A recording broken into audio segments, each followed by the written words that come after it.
Kirkwood Math.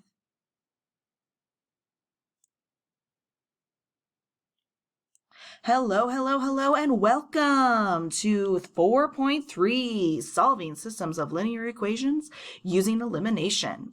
We are on page 84 and 85 in your student companion. I'm Mrs. Kirkwood, your host. Let's get started. So we are adding the last little tool in our toolbox that we are going to need to solve systems of linear equations. So like I've said in class before, in order to solve with elimination, you're going to want two equations that are in standard form. The reason you want this is because elimination is going to eliminate and get rid of one of those variables. And so we need to be able to see these variables side by side. Okay, we are actually going to eliminate by adding. So we can add these equations to get a new equation that would be easier to solve. By doing that, we match like terms by keeping them on top of each other. So if your equation had y first and then x, you would go ahead and just rearrange them. You want to make sure that all of your x's are in a row. And all of your y's are in a column there. Okay, so that we can add them together. Okay, so we're going to write the sums like this. And the reason why I draw these lines here too is because you want to make sure that you keep the sign, hold on, there we go. You want to make sure that you keep the sign of the term that comes in front of it because that's really important when you're adding. So what we're going to end up doing is doing x plus 2x makes 3x. Y plus negative y makes 0. That's where our eliminating comes from. I'm getting rid of the y's. And then 7 plus 2 makes 9.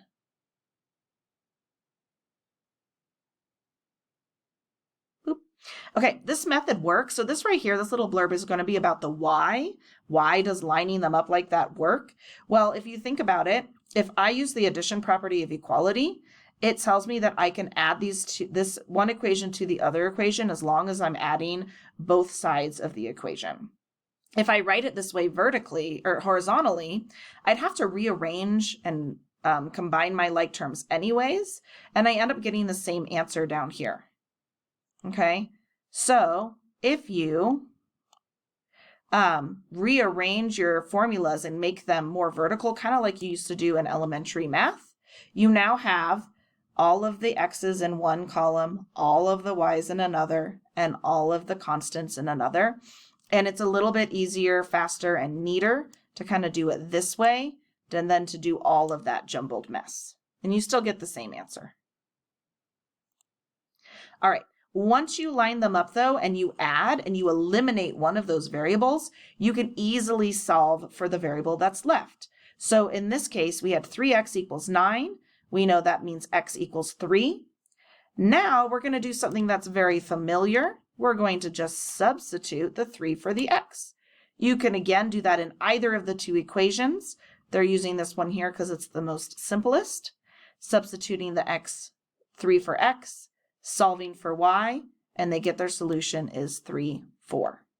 Again, really good mathematicians would then check their work. You can plug them back into the equations and see if they both work, but that is the main idea for elimination. You're just trying to get rid of one of those variables. All right, so on page 84, you're going to try it out. These have been set up for you, and they're already lined up connecting their variables, so all you have to do is add. Okay, if you want to draw those lines to keep all of your terms separated, you can, but you don't have to. Just go ahead and add down, solve for whatever variable is left, and then substitute into one of your formulas to solve for the other one. Now on our last problems, those were set up really nice for you, where there was always one of the terms was the opposite of the other one so that they could be eliminated. But if you take a look at this system of equations, they are not set up that way. So we have to actually do some work to get them set up so that one is an opposite of the other. So as it says here, before adding equations, we're going to now multiply each side of one of the equations by a constant that makes either the x or the y terms opposites. So again, if you look, I could easily multiply this x by -2 to turn it into the opposite of 2x, right? So if I multiply this equation by negative 2, I'm going to get negative 2x, and then I can eliminate those x's. Down here shows it a little bit better. So they took this equation and they multiplied it by 2 on both sides. Once you do that, okay, the answer here, they have down here. So once I distribute the negative 2 to all the terms, I'm going to get negative 2x minus 6y equals negative 14. I can now eliminate my x's and solve for y. So this part is the same as what we did on the last page. The part that's extra is multiplying one of the equations so that you have opposites and we can eliminate, because you have to eliminate, you have to have opposites so that when you add, you can eliminate one of them. Okay.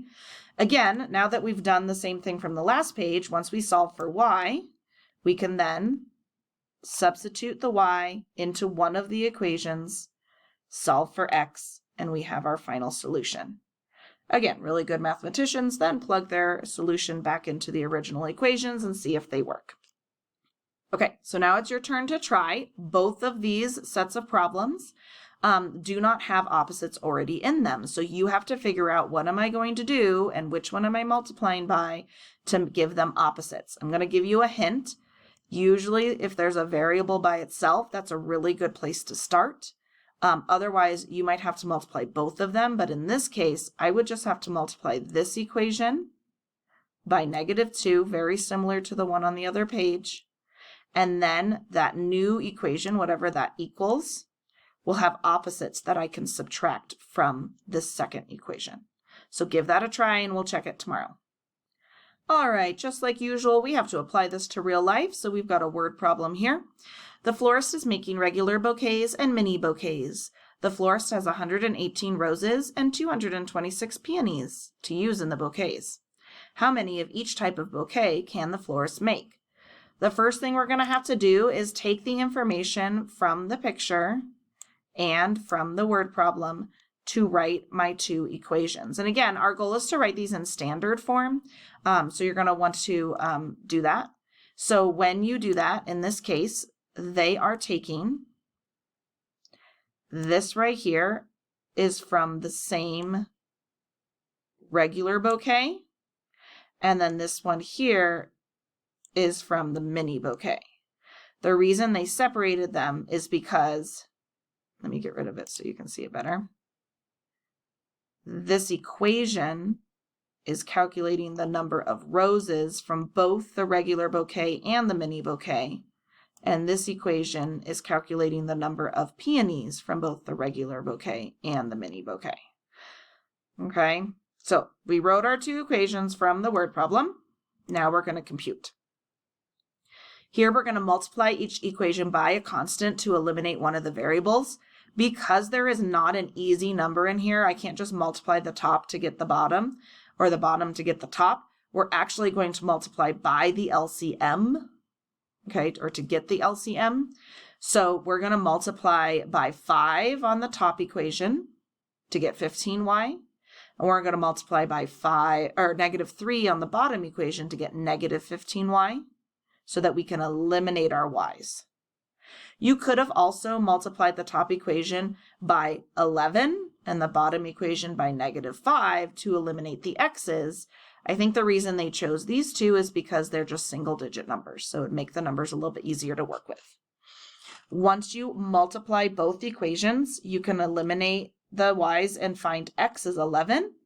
We're then going to substitute that 11 in for x in one of the equations, solve for y, and we have our answer.